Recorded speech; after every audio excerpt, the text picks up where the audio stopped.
Sudan. Sounds of the Week on iRadio, your eye on South Sudan.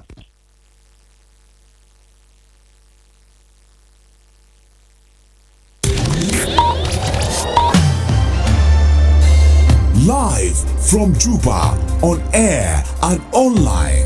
This is iRadio News.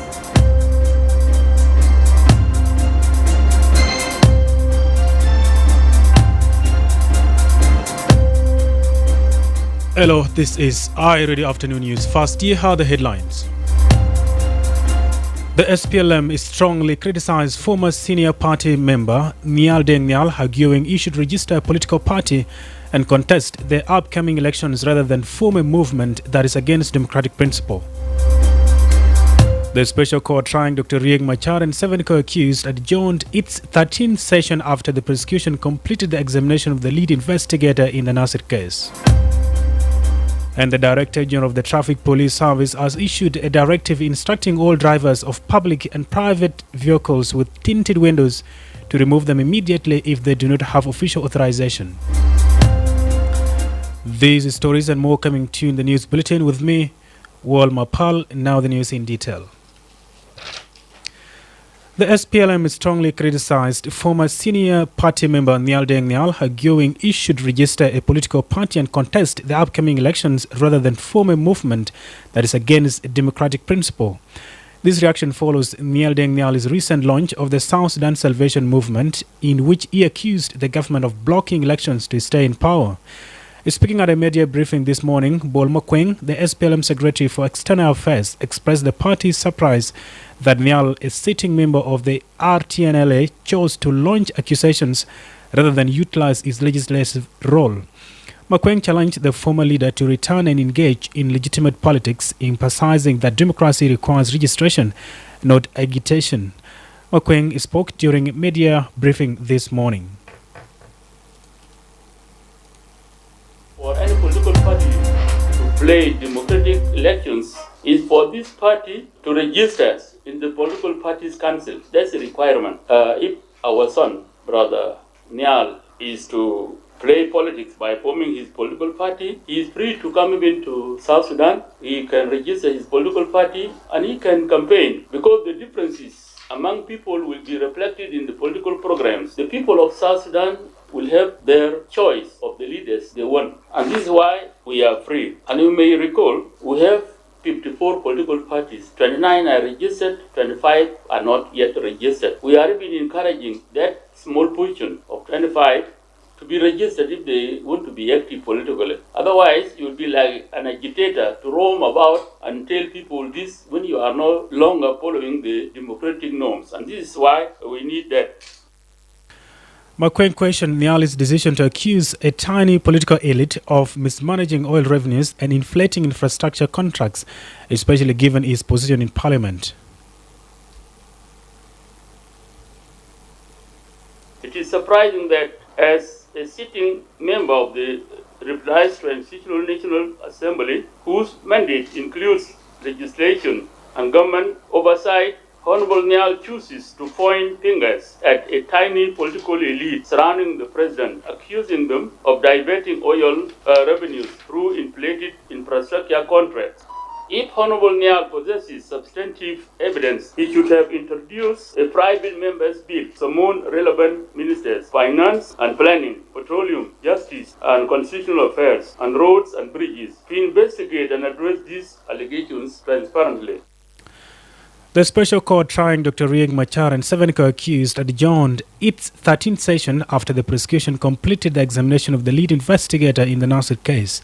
The hearing began as usual with the roll call of the prosecution, defense teams and the accused persons. However, during the attendance check, one of the defense lawyers, Kurlal Kur, informed the court that the 6th accused, Camilo Gadmei Kel, was absent due to a health condition that prevented him from attending the session. After the prosecution concluded its questioning of the investigator, Major General Basilo Thomas Wani, it invited the defense to begin cross-examination. However, the defense team led by lawyer Gary Raimondo requested the court to grant them more time and provide copies of the prosecution's documents to enable them to prepare adequately for the cross-examination. The prosecution objected to the request, arguing the defense to proceed with the questioning immediately. After deliberation, the special court accepted the defense request and postponed the session to Friday, October 22nd, 2020, to Friday, October 2025. The presiding judge noted that the court would also consider various applications submitted by both the defense and prosecution teams. Earlier, the defense had filed several requests, including permission for medical care of the accused persons, a written copy of the investigator's testimony, and the provision of special meals for some defendants suffering from stomach-related health issues. Elsewhere, the Director General of the Traffic Police Service has issued a directive instructing all drivers of public and private vehicles with tinted windows to remove them immediately if they do not have official authorization. Speaking during an appearance on SSBC yesterday, Major General Kon clarified that the move is not a crackdown on drivers, but it's part of broader efforts to enforce traffic laws and improve road safety across the country.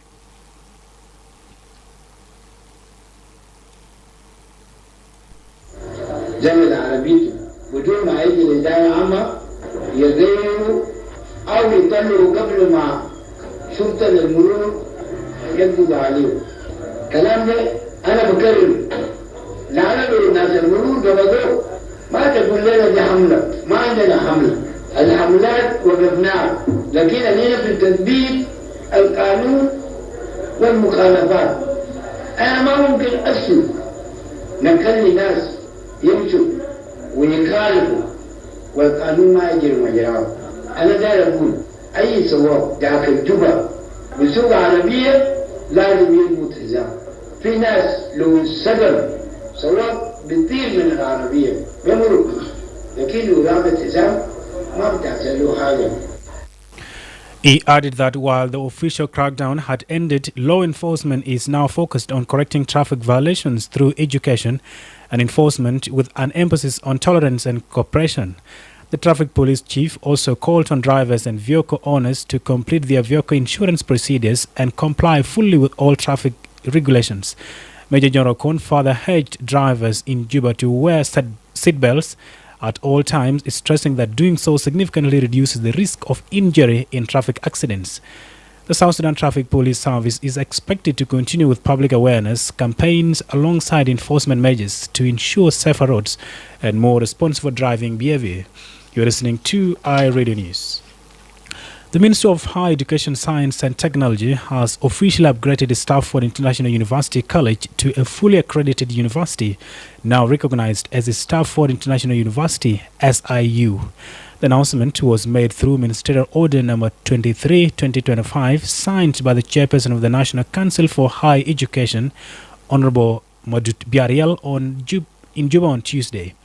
According to the order, the upgrade follows the institution's fulfillment of the required standards and regulations set by the National Council for Higher Education. The decision is based on the authority granted under Article 114 of the Transitional Constitution of the Republic of South Sudan 2011 and Sections 12, 1 in bracket B and 18B in bracket of the Higher Education Act 2012. Quoting directly from the ministerial order, Honorable Madut Biariel stated, and I quote, I, Madut Biariel, Chairperson of the National Council for Higher Education and Minister of Higher Education, do hereby issue this ministerial order for the upgrading of Stafford International University College to Stafford International University after fulfillment of required conditions. End quote. The directive calls on all relevant authorities to take immediate steps to implement the order. Honorable Madut Biariel emphasized that the upgrade reflects the government's broader commitment to enhancing academic standards and expanding access to quality higher education across South Sudan. Reacting to the announcement, Mr. Diom Chierdeng, founder and chairman of the board of directors of Stafford International University, congratulated the university community, describing the development as a historic milestone in the country's higher education sector. He added that the new university status would allow for the expansion of academic offerings through the introduction of 5 new colleges, namely medicine, education, ICT, agriculture, and mining and geology.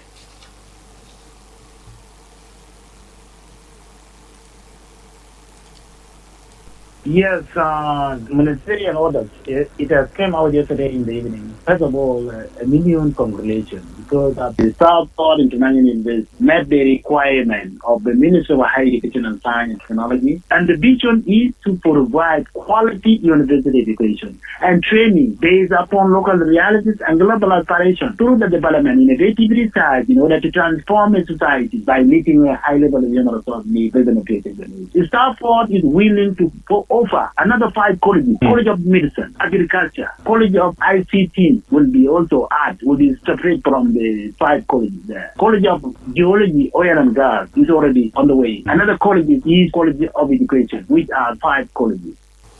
Founded in 2015 and based in Juba, Stafford International University began as a private higher learning institution offering diploma and degree programs in business administration, information technology, education, and science and social sciences. Over the years, the University College has expanded its academic programs, research initiatives, and its student enrollment, becoming one of the fastest growing private tertiary institutions in South Sudan. The recent upgrade to full university status is expected to enhance SIU's capacity to deliver quality education, foster research and innovation, and contribute significantly to national development in alignment with the ministry's higher education agenda. This is our radio news. The Speaker of the National Assembly says South Sudan hosts over 650,000 refugees from neighboring countries as floods and other climate crises worsen the need for humanitarian aid. South Sudanese delegation led by the Speaker of the National Assembly, Jema Nunukumba, is participating in the Inter-Parliamentary Union IPU Assembly taking place in Geneva. The assembly is being held under the theme upholding humanitarian norms and supporting humanitarian action in times of crisis. Addressing the IPU Governing Council, Speaker Jema Nunukumba emphasized the importance of global cooperation in tackling humanitarian challenges. She said that as the world drifts toward bilateralism and growing nationalism, the IPU remains one of the few enduring forums for multilateral dialogue and collective reflection. She noted that global challenges such as conflict, displacement, hunger, and climate shocks cannot be solved by nations acting alone. Kumba said South Sudan value our membership within the IPU and other multilateral mechanisms that allow us to align our national priorities with those of our neighbors. As the world drifts towards bilateralism and growing nationalism, the Inter-Parliamentary Union remains one of the few enduring fora for multilateral dialogue and collective reflection. It reminds us that the challenges we face, conflict, displacement, hunger, climate shocks, cannot be solved by nations acting alone. The IPU stands a testament to the enduring power of multilateralism and the shared responsibility of parliaments to act as bridges between people and governments. We remain firmly convinced that multilateralism is indispensable. It is the only mechanism through which nations, large or small, can address complex global challenges effectively. Hence, we in South Sudan value our membership within the IPU and other multilateral mechanisms that allow us to streamline our needs with those of our neighbors. The Speaker further highlighted that the consequences of humanitarian crisis are most deeply felt in fragile states where instability undermines peace and development. Kumba added that South Sudan continues to face regional and environmental challenges, including conflicts in neighboring countries such as Sudan and the Democratic Republic of Congo, as well as recurring floods that intensify humanitarian needs.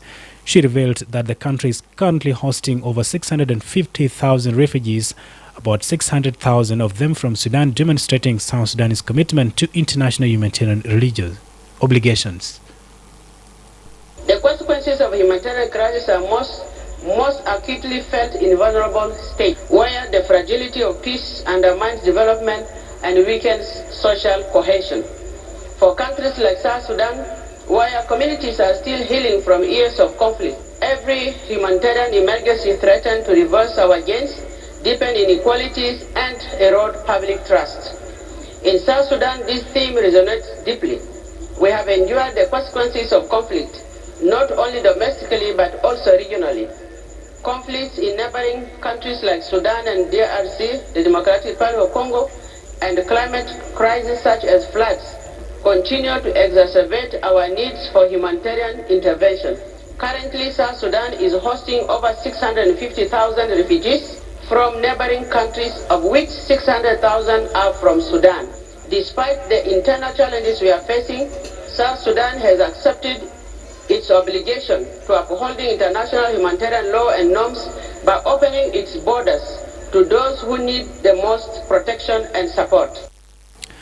Speaking on SSBC yesterday, she stated that President Salva Kiir has directed security agencies and host communities to ensure the protection of refugees and facilitate the free movement of humanitarian aid workers across the country.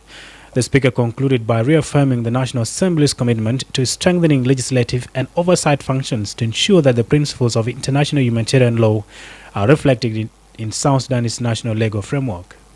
The President of the Republic of South Sudan has always directed our security service and host communities to provide protection to refugees and a free movement to humanitarian and aid workers throughout the country. Therefore, upholding multilateral norms is not an abstract idea for us. Rather, it is a daily necessity for saving lives and maintaining peace and stability. We know from experience that the protection of human life and dignity must always remain at the center of governance and international cooperation. At the National Assembly of South Sudan, we have sought to strengthen our legislative and oversight function to ensure that the values enshrined in international law are reflected in our national legal framework. And finally, before regional international stories as well as the sports, the mayor of Torid Municipal Council, Oito Baptist, has launched rehabilitation of internal road network within the town, describing it as a community-driven initiative involving local stakeholders, businesses and households. Speaking to our radio from Torid on Tuesday, Mayor Oita said the project is jointly owned by the municipal government, the local business community and residents of Torid. According to the mayor, the initiative is built on collaboration and ownership with involvement from various stakeholders, including government representatives, traditional leaders and local citizens. Mayor Ohita explained that each household is being encouraged to contribute a small amount, roughly 5,000 South Sudan pounds, for the improvement of roads in their respective areas. Ohita asked the residents to choose the specific roads they want their contributions directed toward. The road project is this is community-owned project that an initiative has been shared with the chiefs and business communities that we need to do something. It's all about determination for the citizenship and preferably what they want to do. So we start together with my business communities. I start together with my business community, with the tourist communities. They have also to contribute something small, of 5,000 each household and choose their road where they want to deploy their resources. Okay? So it is fully a kind of involvement where all stakeholders, government stakeholders, in terms of services come together to say, let us do something for the people of Torid. The project aims to address poor road conditions in the town and foster a stronger sense of civic responsibility through local participation. You are listening to iRadio Afternoon News. Now to the regional international stories. Here is Madrama James. Thanks. Let's have a look at some of the stories making headlines in the region and beyond. Uganda police says 46 people have died of road accident along Kampala-Gulu Highway this morning. The crash occurred when two buses traveling in opposite direction met on head while trying to overtake two other vehicles, a lorry and a car, at 1 a.m. One of the buses served in an attempt to avoid a crash, but in the process caused a head-on and side collision that led to a chain reaction in which other vehicles lost control and overturned. Elsewhere, dozens of people have been killed in an oil tanker explosion in Nigeria's central Niger state after the vehicle escaped off the road and crashed, spilling fuel. Villagers rushed to collect fuel from the overturned tanker, which suddenly exploded, setting off a massive fire that engulfed them. About 30 people reportedly died, while at least 40 others sustained various degrees of injuries. The intense blast burned many victims beyond recognition, and the injured were taken to a nearby hospital for treatment. And finally, at least 7 people have been killed, including 2 children, during intense Russian drone and missile strike on Ukraine, says President Vladimir Zelensky. A kindergarten was hit in Ukraine's second biggest city, Kharkiv, and there was a widespread damage in Kiev in a series of attacks that Zelensky said proved Moscow had not come under enough pressure for its continued war. At least 26 people, including children, are reportedly hurt. These are some of the stories making headlines in the region and beyond. And up next is sports with Darlington Moses. Thank you so much, Wol Mapal. In football news, Elmerick Bentiu striker Kir Mangar is making headlines as he tops the goal-scoring chart with 5 goals in ongoing competition. Mangar's impressive form in front of goal has helped Elmerick Bentiu remain one of the most dangerous attacking sides in the tournament. He closely followed by 4 players, each with 4 goals to their names, as were Juma Stars Akot Ware, Al Ghazal Stars Abraham Soldir, and Jammus FC forward George Rodrigue, and finally Bentiu City striker Akera Diamond. With the race for the Golden Boot heating up, football fans across the country are watching closely to see who will emerge as the tournament's top scorer. In UEFA Champions League updates, there were 43 goals scored, 5 red cards handed over, and 6 penalties awarded, of which 5 were converted. It was a relentless evening of Champions League football on Tuesday. Last season's winners, Paris Saint-Germain, hit 7 past Leverkusen, with both teams having a player sent off, and German side's Alessandro Grimaldo missing a sport kick. PSV Eindhoven fought back from a goal down before running riot in a 6-2 win against Italian champions Napoli. Arsenal, Newcastle and Manchester City all claim convincing victories, with City Erling Haaland scoring for a 12th consecutive game.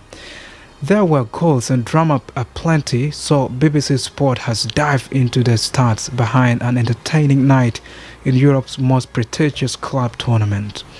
And finally, Wales have recalled wing Louis Rez Zammit for the autumn test 2 years after he last played for his country and switched from rugby union to American football. Despite winning contracts with the Kansas City Chiefs and Jacksonville Jaguars during an 8-month period, Rez Zammit did not play a competitive NFL game. The 24-year-old returned to rugby in August by signing a season-long deal at Bristol Bears, for whom he made a try scoring debut in Gallagher Prem. This is all in the world of sport, and back to you, Wol Mapal. Thank you so much, Darlington Moses, for the sports updates. And here brings us to the end of our stories this afternoon. But first, here is a quick recap, making our top stories once again.